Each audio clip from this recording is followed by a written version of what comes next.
Good morning, dear students. Today we are going to start the next part of our chapter number 2, unit number 3. Today our topic is the dynamics of non-uniform circular motion or the motion in the vertical circle. Motion in vertical circle means let us understand concept of the non-uniform circular motion. कैसे non-uniform circular motion कौन सा होता है, जिसमें आपके पास कोई भी object है सर्कुलर पाथ में मूव हो रहा है, उसकी जो आपके पास टॉर्क लगता है उसके ऊपर. When the particle is moving in the circle there is a torque acting on the circular path और on the object and due to which it requires the angular acceleration. So the angular velocity and the hence angular momentum will change.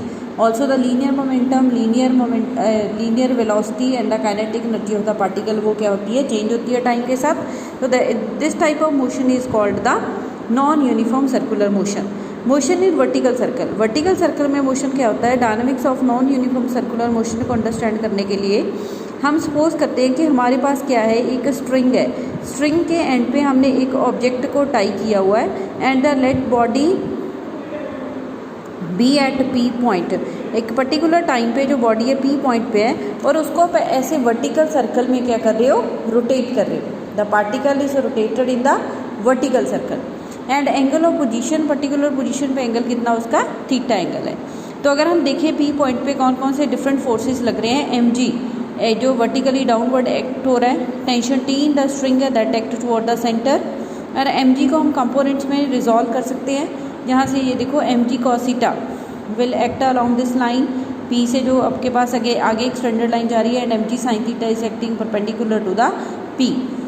Now the particle is moving in the circle में move हो रहा था, means उसके ऊपर centripetal force लग रहा है. Net centripetal force कितना होगा, T minus m g cos theta. तो this will be equal to the centripetal force. यहाँ से टी कितनी आएगी आपके पास, m v square by r plus m g cos theta. तो टी मिनिमम कब होगी, when the cos theta is minimum value cos theta की होती है -1 और theta will be equal to 180 degree. So at point H, this is at point H when the theta is 180 degree. T minimum or the at the highest point will be mv square vh square by r minus mg. आगे क्या है आपके पास, the body will move along the vertical circle जब आपके पास T minimum greater than 0 होगी.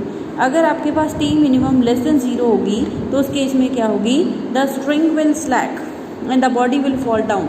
जो बॉडी है अपना वो सर्कुलर पाथ क्या कर देगी, लीव कर देगी और नीचे गिर जाएगी instead of moving in the circle.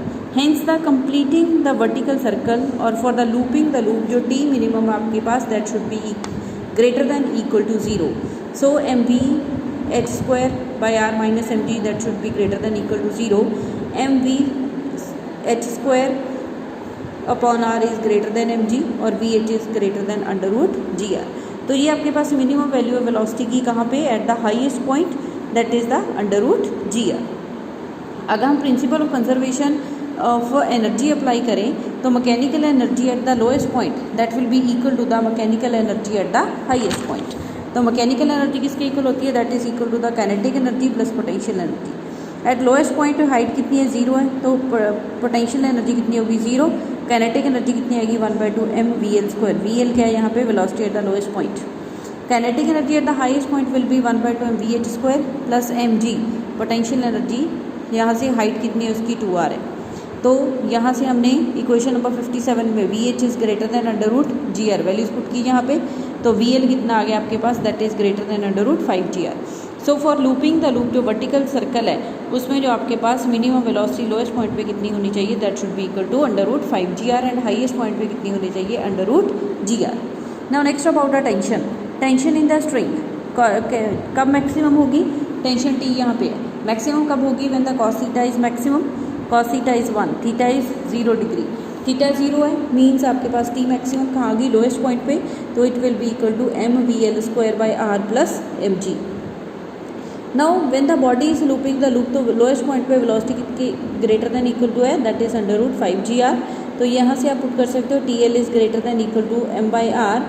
5gr v l की वैल्यू हमने अंडर रूट 5gr पुट करेंगे, यहाँ पे स्क्वायर है तो ये आपके पास आ जाएगा under root 5gr as it is plus m g. So T l is greater than equal to 6 mg. तो tension at the lowest point will be greater than equal to 6 mg. अगर हम एम पॉइंट पे बात कर रहे हैं, horizontal at the point M, in that case theta is 90 degree, theta 90 होगा तो वहाँ पे अगेन अगर हम energy at M that will be equal to energy at point L, दोनों को हमने इक्वेट किया तो यहाँ से आपके पास वी एम कितना आ गया, √3 GR। When the theta is 90 the tension कितनी होगी आपके पास, that is greater than equal to 3 mg। So for looping the loop v L should be greater than equal to √5 GR and oscillations of the over the arc। अब हमने ये देखना है कि अब जो पार्टिकल है वो ऑसिलेट कर रहा है, ऑसिलेट कब करेगा, when the theta will lies between the 0 and 90 degree, और v L will lies between the 0 and √2 GR। यहाँ से वी एल कितना आएगा आपके पास, less than equal to √2 GR। तो अगर हम वेलोसिटी बिकम्स 0 हो जाएगी तो टेंशन वैनिश हो जाएगी एंड जो आपके पास पार्टिकल है वो ऑसिलेट करना स्टार्ट कर देगा। For leaving the vertical circle somewhere, अगर हमने सोचना है कि जो वर्टिकल सर्कल है वो एक पॉइंट पे लेफ्ट हो जाए तो वहाँ पे जो थीटा की वैल्यू है that should B lie between the 90 and 180 degree. So √2 GR that should be less than V L less than √5 GR। तो इस पॉइंट पे टेंशन 0 होगी बट वेलोसिटी 0 नहीं होगी। So this is all about the vertical circle. Thank you.